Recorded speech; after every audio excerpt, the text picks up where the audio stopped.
Bersukacita hari ini kita boleh kembali bertemu untuk belajar firman Tuhan mengenai keluarga sebagai rumah pelatihan hidup. Jadi bagaimana kita dibentuk oleh keluarga dalam menjalani hidup. Dalam segala peristiwa kita tidak bisa lepas dari keluarga dan saling mendukung satu dengan yang lain. Dan keluarga menjadi tempat di mana kita dilatih dalam menjalani hidup ini. Bapak dan Ibu, mari kita akan berdoa terlebih dahulu. Dan saya berdoa kita semua dalam keadaan sehat ya, secara rohani, secara jasmani, dan juga kita diberkati oleh Tuhan dalam menjalani hidup ini hari lepas hari. Mari kita berdoa terlebih dahulu. Bapa dalam surga, terima kasih untuk segala kesehatan yang Tuhan berikan dan juga segala berkat yang baik yang Bapak limpahkan bagi kami dalam menjalani hidup hari lepas hari. Bapak, saat ini kami mau belajar firman Tuhan sebagai acuan bagi hidup kami untuk hidup menurut kehendak-Mu. Keluarga sebagai rumah pelatihan hidup dari kitab Kejadian, dari kisah Yusuf dan saudara-saudaranya. Kami siap belajar firman Tuhan, di dalam nama Tuhan Yesus kami sudah berdoa. Amin. Baik Bapak dan Ibu, mari kita membuka Kejadian 45 ayat 1 sampai 15. Kita akan baca firman Tuhan ini bersama-sama. Kejadian 45 ayat 1 sampai dengan ayat yang ke-15. 1, 2, 3. Ketika itu Yusuf tidak dapat menahan hatinya lagi di depan semua orang yang berdiri di dekatnya. Lalu berserulah ia, "Suruhlah keluar semua orang dari sini." Maka tidak ada seorang pun yang tinggal di situ bersama-sama Yusuf ketika ia memperkenalkan dirinya kepada saudara-saudaranya. Setelah itu menangislah ia keras-keras sehingga kedengaran kepada orang Mesir dan kepada seisi istana Firaun. Dan Yusuf berkata kepada saudara-saudaranya, "Akulah Yusuf, masih hidupkah Bapak?" Tetapi saudara-saudaranya tidak dapat menjawabnya, sebab mereka takut dan gemetar menghadapi dia. Lalu kata Yusuf kepada saudara-saudaranya itu, "Marilah dekat-dekat." Maka mendekatlah mereka. Katanya lagi, "Akulah Yusuf, saudaramu, yang kamu jual ke Mesir. Tetapi sekarang janganlah bersusah hati dan janganlah menyesali diri, karena kamu menjual aku ke sini. Sebab untuk memelihara kehidupanlah Allah menyuruh aku mendahului kamu. Karena telah 2 tahun ada kelaparan di dalam negeri ini, dan selama 5 tahun lagi orang tidak akan membajak atau menuai. Maka Allah telah menyuruh aku mendahului kamu untuk menjamin kelanjutan keturunanmu di bumi ini dan untuk memelihara hidupmu, sehingga sebagian besar daripadamu tertolong. Jadi bukanlah kamu yang menyuruh aku ke sini, tetapi Allah. Dialah yang telah menempatkan aku sebagai bapa bagi Firaun dan tuan atas istananya, dan sebagai kuasa atas seluruh tanah Mesir. Segeralah kamu kembali kepada Bapa dan katakanlah kepadanya, beginilah kata Yusuf anakmu, Allah telah menempatkan aku sebagai tuan atas seluruh Mesir. Datanglah mendapatkan aku, janganlah tunggu-tunggu. Engkau akan tinggal di tanah Gosyen dan akan dekat kepadaku. Engkau serta anak dan cucumu, kambing domba dan lembu sapimu dan segala milikmu. Di sanalah aku memelihara engkau. Sebab kelaparan ini masih ada 5 tahun lagi, supaya engkau jangan jatuh miskin bersama seisi rumahmu dan semua orang yang ikut serta dengan engkau. Dan kamu telah melihat dengan mata sendiri, dan saudaraku Benyamin juga, bahwa mulutku sendiri mengatakannya kepadamu. Sebab itu ceritakanlah kepada Bapa segala kemuliaanku di negeri Mesir ini, dan segala yang telah kamu lihat, kemudian segeralah bawa Bapa kemari. Lalu dipeluknyalah leher Benyamin adiknya itu, dan menangislah ia, dan menangis pula lah Benyamin pada bahu Yusuf. Yusuf mencium semua saudaranya itu, dan dengan mesra, dan ia menangis sambil memeluk mereka. Sesudah itu barulah saudara-saudaranya bercakap-cakap dengan dia. Baik, Bapak dan Ibu, kita mau belajar tentang keluarga sebagai rumah pelatihan hidup. Kalau kita berbicara tentang latihan, maka kita akan teringat juga tentang olahraga ya. Olahraga baik pertandingan maupun perlombaan ya. Dan kita tahu bahwa olahraga itu merupakan sebuah kegiatan yang membutuhkan latihan. Nah, hidup sering digambarkan seperti menjalani pertandingan olahraga. Alkitab dalam 1 Korintus 9 ayat 24, Rasul Paulus menyebutkan sebagai pertandingan lari. Ya, dan dalam ayat 26 disebut sebagai pertandingan tinju. Jadi analoginya hidup ini seperti ada di pertandingan lari dan di pertandingan tinju. Surat terakhir yang ditulis sebelum kematiannya, Rasul Paulus mengatakan, "Aku telah mengakhiri pertandingan yang baik. Aku telah mencapai garis akhir." Jadi bayangan kita dia pelari ya. "Dan aku telah memelihara iman. Sekarang telah tersedia bagiku mahkota kebenaran yang akan dikaruniakan kepadaku oleh Tuhan, Hakim yang adil pada harinya." 2 Timotius 4 ayat 6 sampai 7. Jadi Paulus mengibaratkan hidup dirinya itu seperti dia mengikuti pertandingan lari, dan dia mengikuti segala sesuatunya dengan sempurna sampai dia mengakhirinya di garis akhir, dan dia memperoleh mahkota, katanya bagi dirinya, yaitu mahkota kebenaran yang diberikan Tuhan bagi dia. Nah, setiap manusia menjalani hidupnya seperti sedang bertanding, lalu berusaha untuk memperoleh kemenangan atau mengakhiri pertandingan itu dengan baik. Keluarga di mana kita hidup bersama di dalamnya juga merupakan rumah pelatihan ya, supaya setiap orang menjadi siap menjalani hidup dimanapun mereka berada. Keluarga itu sebagai rumah pelatihan hidup kita, yaitu kita dapat menjalani hidup dengan segala lika-likunya bersama dengan keluarga, dan dibentuklah kita di dalam keluarga tersebut. Bapak dan Ibu, setiap orang bisa memulai pertandingan, namun tidak setiap orang dapat mengakhirinya dengan baik.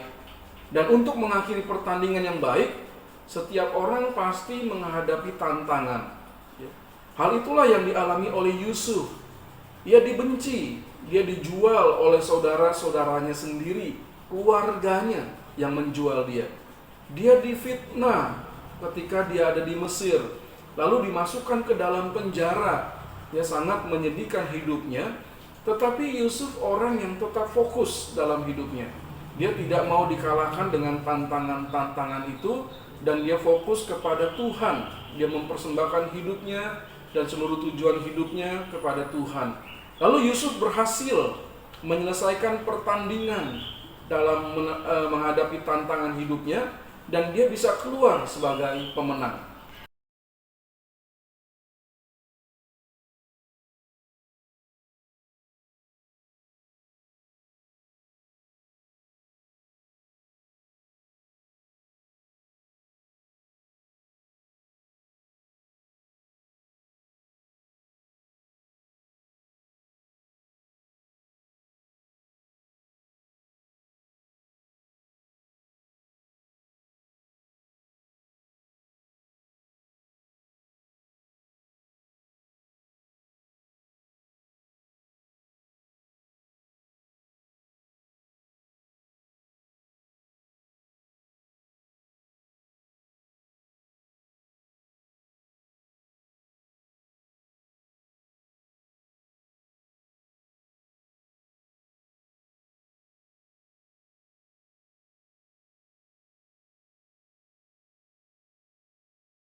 Baik, kebenaran yang kedua dari pelajaran kita pada pagi ini mau melihat penderitaan dan kesulitan hidup. Penderitaan itu bisa jadi ya karena kita mengalami pergumulan, penyakit. Nah, itu menjadi penderitaan bagi hidup kita, dalam diri kita. Lalu kesulitan. Kesulitan itu bisa berarti kita adanya kekurangan dalam menjalani hidup ya. Dan kita punya banyak problem. Jadi itu menjadi sulit dalam menjalani hidup ini. Nah, bagaimana caranya? Bapak dan Ibu, saya tertarik untuk membahas sebuah tulisan yang dikarang oleh Rick Warren dalam bukunya yang berjudul Purpose Driven Life. Dia mengatakan hidup adalah rangkaian kepercayaan dan ujian. Allah memberi suatu kepercayaan kepada kita, lalu menguji kita. Allah mempercayakan sesuatu kepada kita, lalu Dia menguji kita lagi. Demikian tulisan dalam buku Purpose Driven Life itu. Nah, Allah dapat memakai penderitaan, Allah juga dapat memakai kesulitan untuk menguji hidup kita. Kalau kita bisa beriman teguh, berkarakter setia, optimis, tangguh, penuh penyerahan diri, kita dapat mengatasi semua penderitaan dan kesulitan hidup. Tapi kalau kita menjadi lemah dalam iman, kurang setia, mudah putus asa, kurang bersandar kepada Tuhan, itu mencerminkan kita tidak bisa menghadapi penderitaan dan kesulitan hidup. Mana yang kita pilih?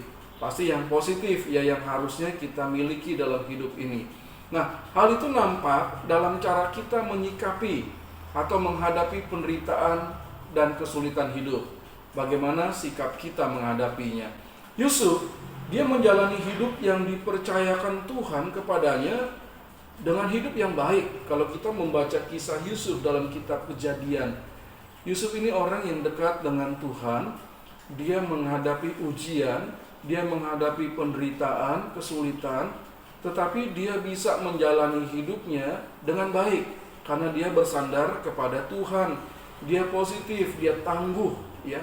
Nah, kita melihat bahwa tidak ada penderitaan atau kesulitan yang bisa mengalahkan Yusuf. Yusuf juga kemudian menjadi sangat berkuasa. Bahkan Alkitab mengatakan hanya Firaun yang menjadi atasan bagi Yusuf, ya. Dia diserahkan segala kuasa untuk mengatur Mesir pada saat itu. Dan ketika dia sedang berkuasa, lalu dia berhadapan dengan para saudaranya yang telah berlaku jahat kepadanya, memasukkan dia ke dalam sumur, lalu menjual dia menjadi budak, akhirnya dibawa ke Mesir, dan dia menghadapi banyak sengsara di Mesir, fitnahan orang, lalu masuk penjara, dan lain-lainnya. Tetapi ketika dia berkuasa, dia lalu berhadapan dengan para saudaranya yang jahat itu. Perhatikan apakah tindakan Yusuf saat itu. Yang pertama, kalau kita melihat dalam Kejadian 45 ayat 1 sampai 5a, Yusuf justru memberikan kekuatan hati bagi saudaranya supaya jangan takut ketika mereka berhadapan-hadapan dengan dia, dan Yusuf membuka jati dirinya kepada para saudaranya. Sedang berkuasa dan para saudara itu sedang dalam kekurangan dan memohon hidup dari Yusuf. Tapi Yusuf menguatkan hati para saudaranya, itu bagus sekali ya.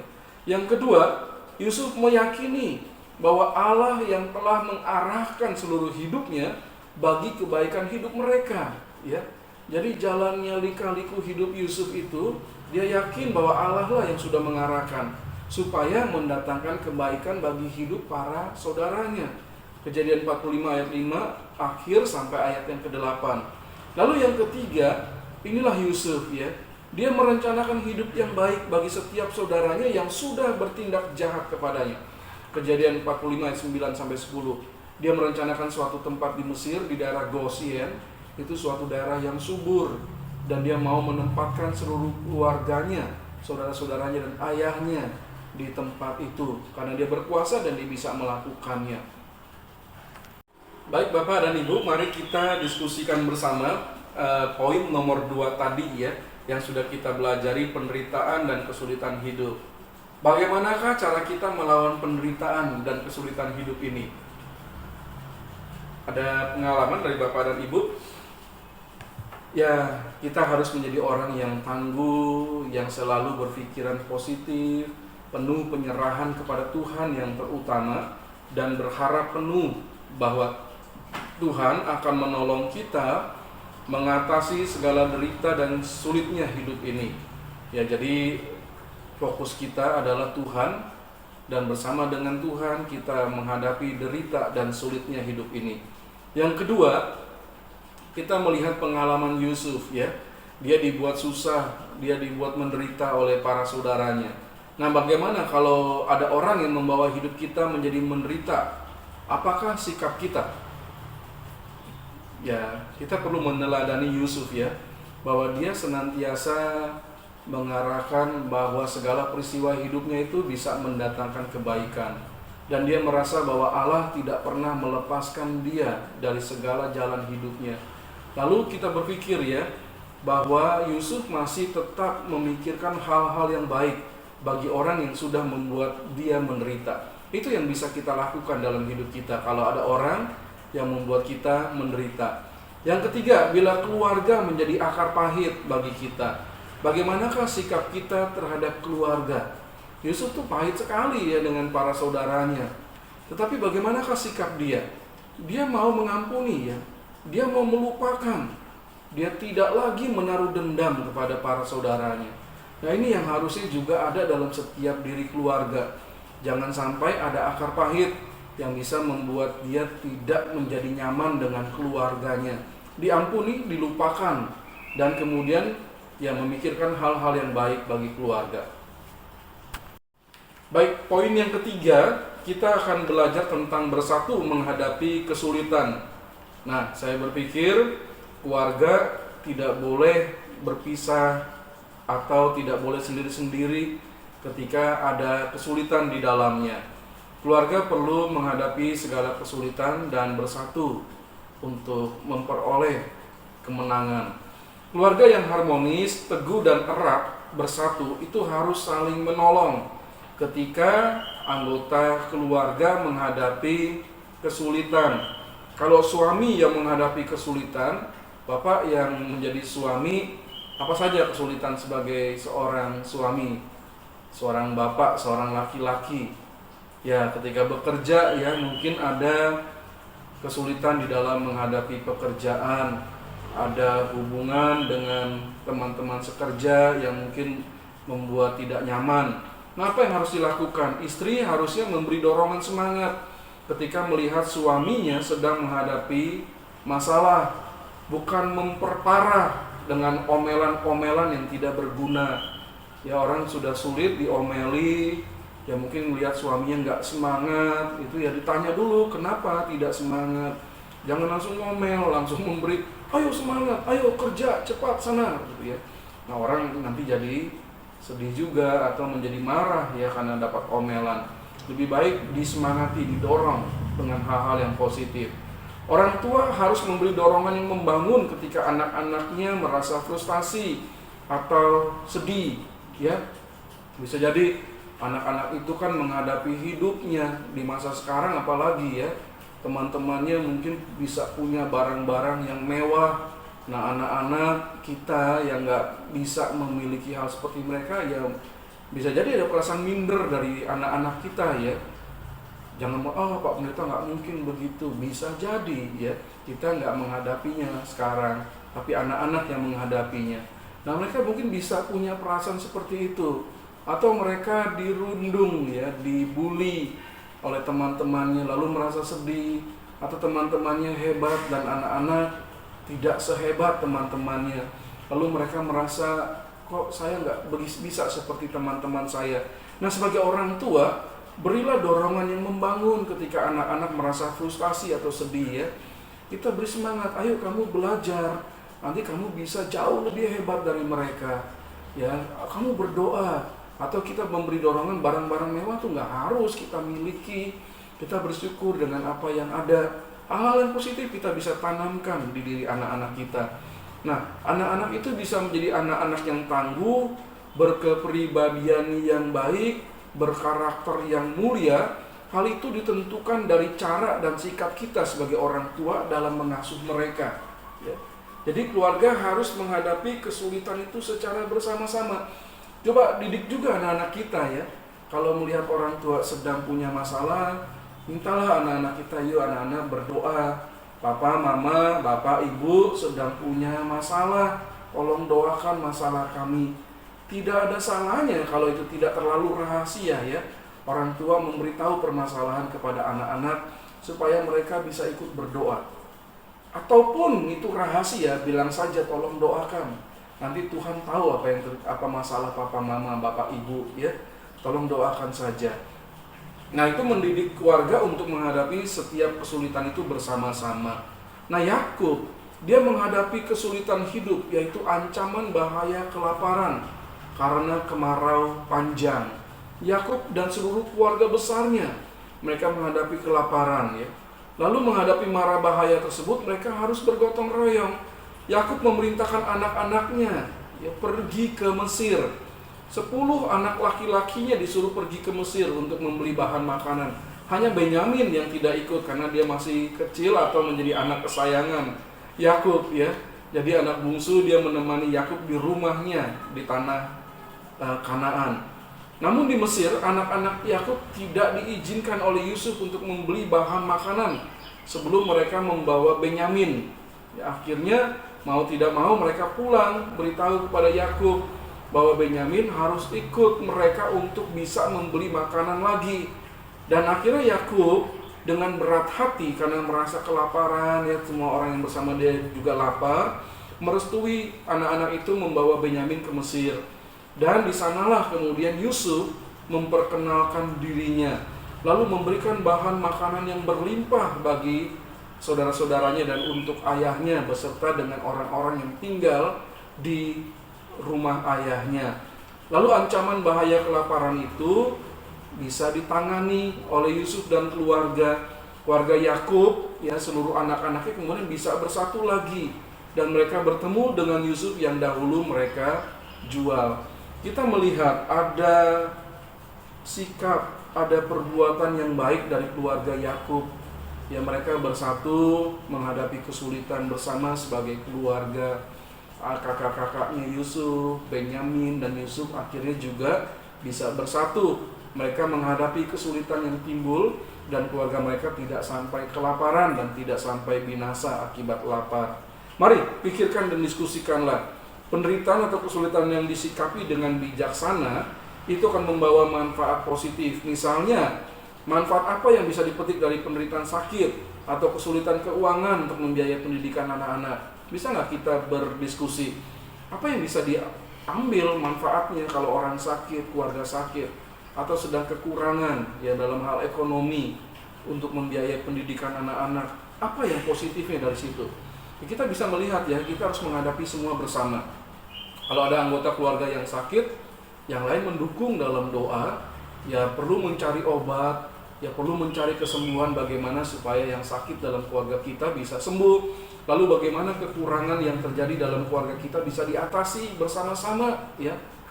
Orang tua mendidik anak-anak supaya bisa menjadi bagian mengatasi kesulitan. Nah, Bapak Ibu, yang keempat dari pelajaran kita pada pagi hari ini, keluarga hidup bersama. Membangun keluarga harus menjadi prioritas kita. Suami, istri, dan anak-anak harus hidup sebagai keluarga di rumah. Jangan jadikan rumah itu seperti kos-kosan yang datang pergi semaunya, menyapa semaunya, lalu tidak ada hubungan yang terjadi di dalam rumah antar anggota keluarga. Kalau kita menjadi keluarga yang saling memperhatikan, itu semua anggota keluarga akan jadi betah, senang kalau ada di dalam rumah. Kehidupan keluarga penuh kehangatan, kebersamaan, ada doa yang dinaikkan, ada pujian untuk Tuhan yang dinyanyikan, dan juga ada tawa, ya ada pelukan hangat di dalam anggota keluarga. Salah satu bahaya yang harus diwaspadai oleh keluarga pada masa kini adalah kurangnya waktu untuk melakukan aktivitas bersama sebagai keluarga. Ya, kita tahu lah ya, di zaman sekarang semua bisa menjadi sibuk dengan segala macam kegiatan gereja, kantor, sekolah. Lalu ada macam-macam alat yang membuat anggota-anggota keluarga menjadi sibuk masing-masing, gadget, handphone, ya dan lain sebagainya. Jadi masing-masing keluarga anggotanya sibuk dengan segala kegiatan dan peralatan yang dia punyai. Kebersamaan menjadi kurang, ya, jadi kurang mesra, kurang akrab. Nah, orang tua kita, bapak dan ibu, perlu menyediakan waktu untuk mengikuti aktivitas atau kegiatan anak-anak kita, ya.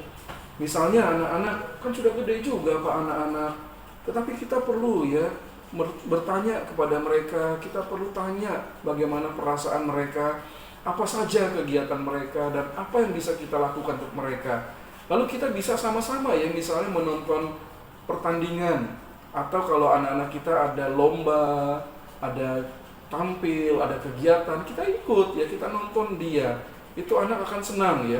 Ya boleh kalau Tuhan memberkati sekali waktu kita bisa pergi bersama-sama ke mall. Mungkin sekarang perlu dikurangi dulu ya karena ada pandemi penyakit. Ya, kita bisa nonton film nanti kalau semuanya udah normal, atau kita bisa makan malam bersama di rumah. Ya, khusus sekali-sekali masak yang lebih baik, lebih enak, lebih banyak. Ya. Atau ya bisa berjalan bersama, ya. Pergi ke gereja hari Minggu bersama-sama, beribadah bersama, ya. Itu bisa membuat kerukunan, bisa membuat kebersamaan dalam keluarga. Yakub ya, kita melihat bahwa Yakub itu pasti sangat menderita ketika dia harus berpisah dengan anaknya Yusuf. Demikian juga Yusuf ya. Saya meyakini Yusuf juga pasti susah ketika dia harus dipisahkan dengan ayah yang mengasihinya dan dikasihinya. Bahkan dia harus berpisah dengan saudara-saudaranya ketika dijual ke Mesir. Nah, di luar pengetahuan Yakub, rupanya Yusuf itu mendapatkan kasih karunia di hadapan Allah. Saya yakin ya, karena Yusuf juga memiliki sikap hidup yang baik. Dia tidak tergoda untuk jatuh dalam perzinahan dengan istrinya Potifar ya. Lalu dia juga bisa bekerja dengan baik di penjara, menjadi kesayangan kepala penjara. Dia bisa menjadi kesayangan Firaun. Dia pasti memiliki sikap hidup yang baik sebagai orang yang percaya juga kepada Allah ya. Lalu Allah membuat Yusuf menjadi pemimpin yang besar, walaupun harus menghadapi hal-hal atau mengalami proses penderitaan. Dan Yusuf diberkati menjadi pemimpin yang sukses oleh Tuhan ya.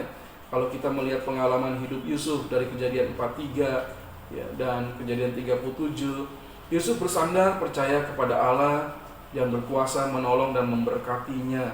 Kejadian 39 ayat 1 sampai 5, ayat 21 sampai ayat 23. Dan Yusuf juga menyadari bahwa Allah yang sudah membuat dia berhasil, itu juga Allah yang mempunyai maksud untuk memelihara keluarga Yakub ya, sebagai orang pilihan Allah. Dan Yusuf sangat meyakini itu akan janji Tuhan ya, bahwa dia, keluarganya akan menjadi bangsa yang besar. Kita bisa melihat dalam Kejadian 50 ayat 19 sampai 21. Yusuf tidak menikmati keberhasilannya itu sendirian, tetapi dia bagikan kepada seluruh anggota keluarga. Ini memperlihatkan bagaimana keluarga bisa hidup bersama. Yusuf mengundang dan membawa keluarga besarnya ke Mesir. Di Mesir mereka hidup bersama dan bebas dari bahaya kelaparan. Ini contoh sebagai keluarga yang hidup bersama. Kita pikirkan dan diskusikan pertanyaan-pertanyaan ini. Apakah bahaya atau efek negatif bagi keluarga jika masing-masing sibuk dengan aktivitasnya? Bapak Ibu, apa yang menjadi bahayanya atau hal-hal yang negatif? Ya, jadi saling tidak peduli satu sama lain. Ya, karena masing-masing sibuk dengan segala macam aktivitasnya. Atau masing-masing jadi tidak saling mengasihi karena menjadi egois dengan segala keperluannya sendiri-sendiri. Akibatnya ya pasti tidak baik ya bagi keluarga kalau keluarga seperti itu. Yang kedua, pentingkah aktivitas bersama keluarga untuk meningkatkan kebersamaan, kehangatan, dan keharmonisan keluarga? Ya, kita perlu akui bahwa ada waktu yang dijalani bersama-sama itu akan membuat kita saling mengenal lebih dalam lagi, saling memperhatikan, dan itu bisa meningkatkan kebersamaan, kehangatan, keharmonisan keluarga. Yang ketiga, apakah canda tawa masih ada setiap hari dalam keluarga Anda? Kita semua pasti harus menjawab ya, masih ada, dan itu benar ya. Kita perlu berdoa dan melakukan hal itu dalam keluarga kita. Baik, jadi pelajaran Alkitab yang menarik mengingatkan kita untuk peduli kepada keluarga kita, dan keluarga itu menjadi rumah pelatihan hidup. Bagaimana kita saling memperhatikan, mengasihi, mengampuni satu sama lain. Kita sudah belajar bersama-sama hari ini dari Kejadian 45 1-15 tentang bagaimana Yusuf memperlakukan keluarganya sesuai dengan kehendak Tuhan. Ada penderitaan dan kesulitan dalam hidup, tapi semua itu tidak membuat keluarga menjadi hancur, melainkan keluarga itu harus bersatu menghadapi kesulitan. Tidak ada kesulitan yang bisa mengalahkan keluarga kalau dihadapi bersama-sama. Dan kita diingatkan oleh firman Tuhan, mari keluarga hiduplah bersama, ciptakanlah kehangatan, keharmonisan, dan ada canda, ada tawa di dalam keluarga kita. Kita akan menjadi keluarga yang mengasihi Tuhan dan diberkati oleh Tuhan. Baik Bapak dan Ibu, demikianlah pelajaran kita pada hari ini, keluarga sebagai rumah pelatihan hidup. Dan saya berdoa keluarga kita semua menerapkan apa yang firman Tuhan ajarkan. Mari kita mengakhiri dengan doa, dan sampai minggu yang akan datang kita belajar firman Tuhan kembali. Mari kita berdoa. Bapa dalam surga, terima kasih karena pada hari ini kami sudah belajar dari firman Tuhan, mengingatkan bahwa keluarga itu menjadi rumah pelatihan bagi hidup ini, supaya kami ada kehangatan, ada kasih satu dengan yang lainnya. Terima kasih Bapak, dan hamba berdoa supaya seluruh keluarga umat-Mu menjadi keluarga yang diberkati oleh Tuhan, yang mengasihi Tuhan dan hidup sesuai dengan firman Tuhan. Saya berdoa Tuhan juga berikan kesehatan bagi seluruh anggota keluarga kami masing-masing. Terima kasih Bapak, di dalam nama Tuhan Yesus kami sudah berdoa. Amin. Tuhan memberkati kita.